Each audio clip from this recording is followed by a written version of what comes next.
Hello, my name's Ron Overton. I'm Chief Executive and founder of Transitions UK.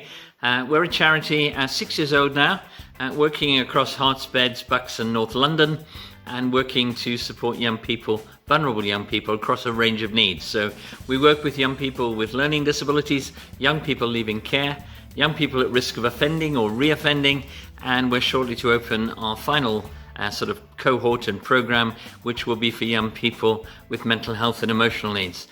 Charity is 6 years old, based in the Luton area, but working across that whole geography, and looking forward to expand and develop further services for young people. The Attain Project supports 16 to 25-year-olds who are care leavers.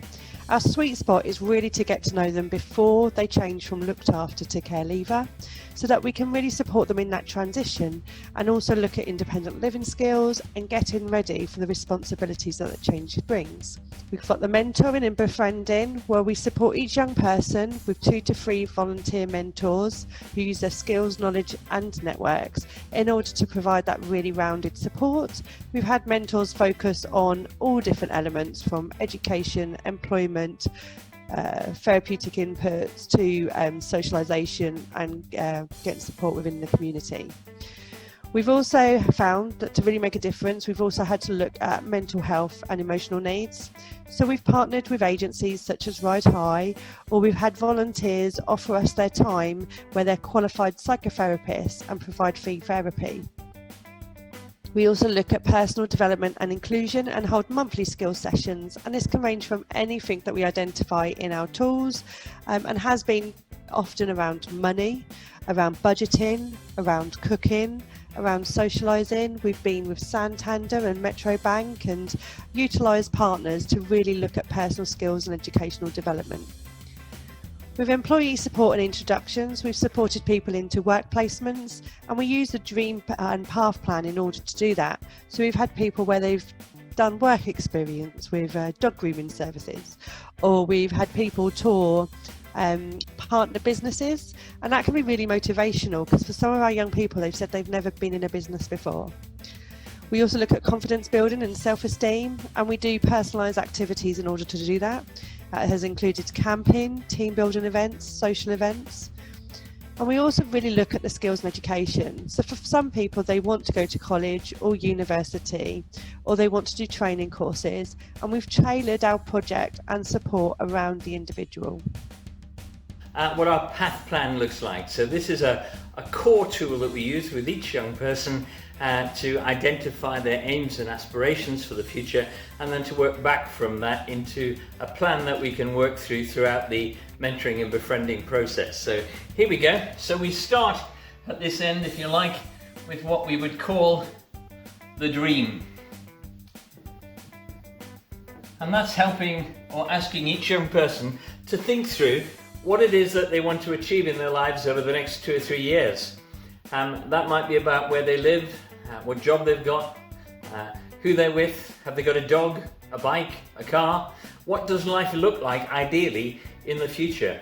What we then do is to work back from that fairly quickly. That can take a fair period of time to work through, of course, but we'll then identify what we would define as our 2-year objectives. So these are key things, key objectives that we agree with the young person that they want to achieve in the time they're with us, and towards that dream that we're working through. So once we've identified that, our next framework is to say, well, okay, we now know what you want your life to look like in the future. We now know and we've agreed some key objectives that we're going to work through together. What we want to do now is to fully understand where you are now. So what does now look like? What are your strengths, your weaknesses? What does your social environment look like? Who are the positive people in your life, the negative people in your life? What's your level of qualification or aspiration? And we work all of that through so we fully understand exactly where that young person is. So we now know where they are. We know what the dream is for 2 or 3 years' time. We know what the key objectives are for the time they're with us. What we then want to know is, well, if that's the case, what does it look like in 12 months? What does it look like in 6 months? And what are we going to do now that will help drive that young person's journey through those objectives towards that dream. And then down here, there's room on the video, are all the inputs. That might be training, it might be qualifications, it might be work experience, it might be an apprenticeship, it might be a particular set of relationships or opportunities that are going to help this young person move towards that dream. And then every 2 or 3 times a year, what we do is throw that all up again, because dreams change, plans have to flex, and then we'll work through a whole range of other planning and engagement processes that allow our mentors to support this whole framework, in turn supported by our staff, that helps this young person change not just their life now, but also their future.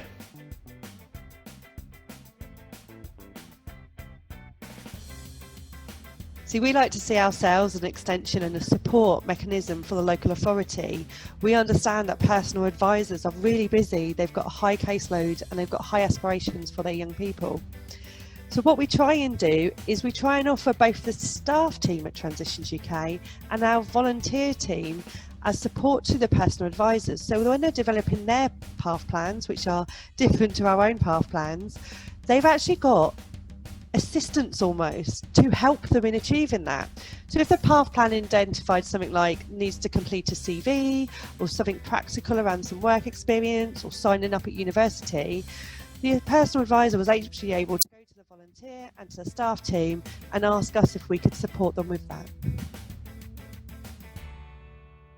We have been discussing areas of my life I would like to assistance on, from job hunting, contacting people, and gaining the vital skills and qualities to do so independently as well. Between even the last couple of weeks, he went out at midnight to meet up with me for coffee and a hot chocolate and stuff, and bought me a muffin.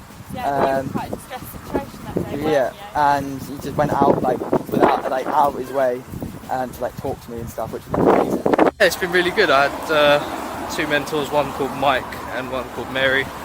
Mary is helpful with the therapy side for my mental health, and Mike is helping me with my CV, my job applications and stuff like that, anything I needed.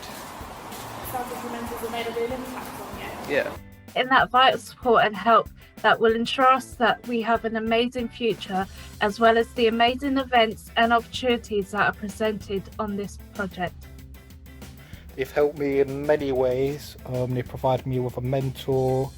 They've helped me work with an author, because one of my ambitions is to, write stories and that sort of thing. So I've been meeting with her and I've been staying in contact with her. Some people's dreams isn't work. For one of our young ladies, she actually dreamed to be the best mum that she could be.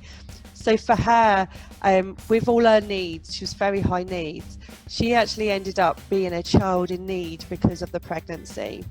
And we were with the staff team and volunteers supporting her through the local authority process. The thing that really made a difference from us was how the volunteer was engaged. She was helping her emotionally and practically, and the staff team also worked with her in terms of her relationships. This young lady went from child in need to no longer needing intervention from social services.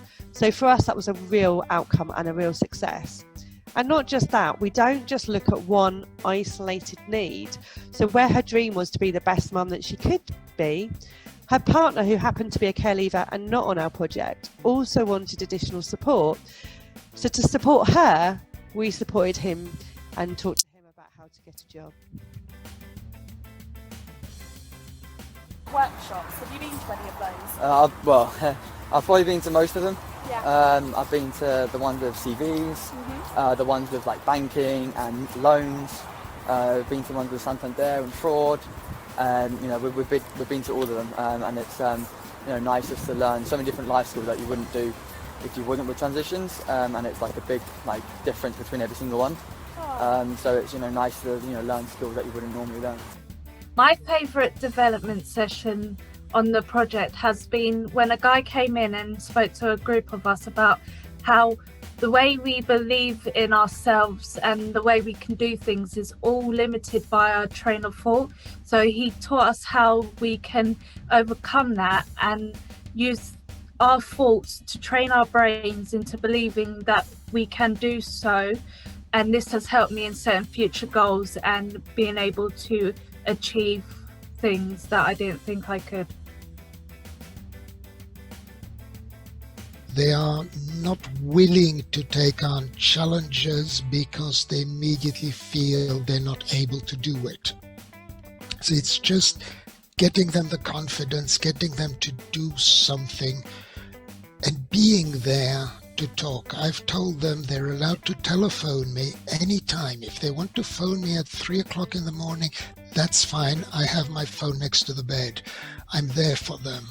Who has some learning difficulties, and we've had a very good start with an introduction meeting, and then the two of us had a meeting where he discussed some of the things that he wants to get started on, and I'm hoping to make a big help with him.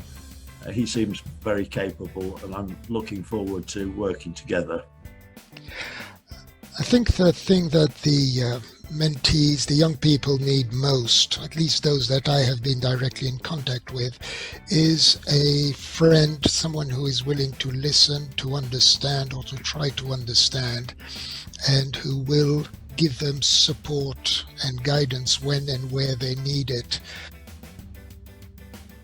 In terms of cost, the project is broadly framed at around £2,000 per young person per year, and that's less than £9 an hour in terms of our input and support. So high quality support at a very high value level. One of the cost comparisons we did in Milton Keynes was we worked with a couple of young people who were calling in a whole range of support from local authorities, social services, health sectors, emergency services, and we made a broad estimate that the cost of supporting that young person in terms of interventions was at least £2,500 a week. Now that's unusual, but perhaps, and there are some of the young people that incur higher costs than that, but we expect on average to be able to save the local authority far more than the cost of the project. So if it's £2,000 to support the average young person, there's probably actually a negative cost in that framework, because we would estimate that £2,500, £3,000, sometimes £4,000 a year, even at very low level, is coming back to the authority in terms of saved costs. For some young people, costs are much, much higher than that, and we might well be looking at £30,000 to £60,000 per young person in some cases, which is perhaps the cost of supporting 20, 25 young people on the project overall. So some people would say the cost-benefit analysis is a bit of a no-brainer. Certainly is. Through this project, I have had so many opportunities that I never knew were available to me until I was on the project.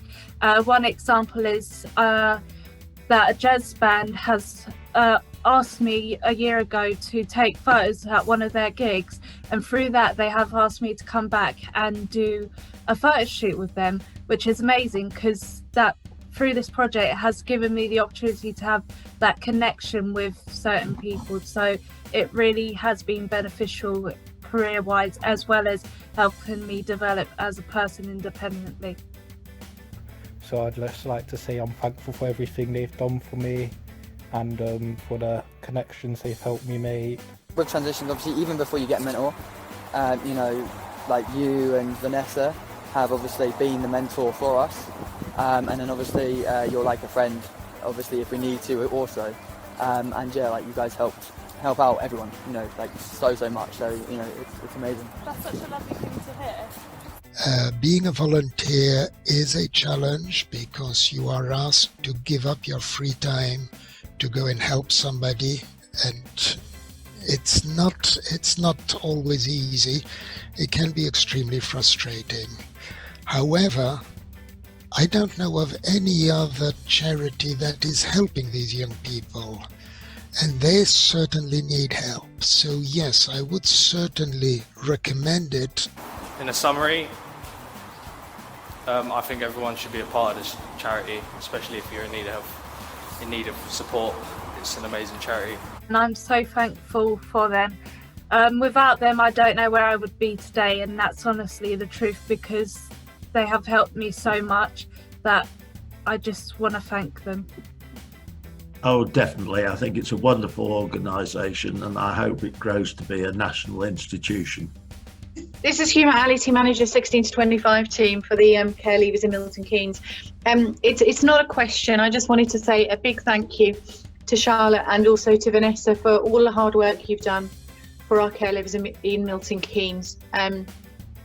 The feedback and the response I have from them is absolutely fantastic. They often talk about the volunteers changing their lives. They talk about the dark times and the low times that they've been in, and the one person of contact they've had has always been their mentor, who will stick around. You know, they're not there like we are as professionals from a 9-to-5 basis. So it's had a huge impact for the young people, the young care leavers in Milton Keynes. And I don't know whether anyone's familiar with Luke Rogers. He's a care leaver. He calls himself a care leader, and he works for an organisation that promotes positive action and working with care leavers. And he does aspirational talks to professionals. And something that he said to us when he came to Milton Keynes Council to talk to social workers and also to talk to other services as well, he talked about snippets in your life and inspirational people and moments where they've changed their lives and how we can all achieve that. And I very much see Transitions UK doing that with our care leavers and the volunteers that are, engaging them, getting them back to work, getting them to do voluntary work, getting them engaged in education. So all I can say is good things. And thank you, Charlotte. Thank you, Vanessa, on behalf of everyone that we work with.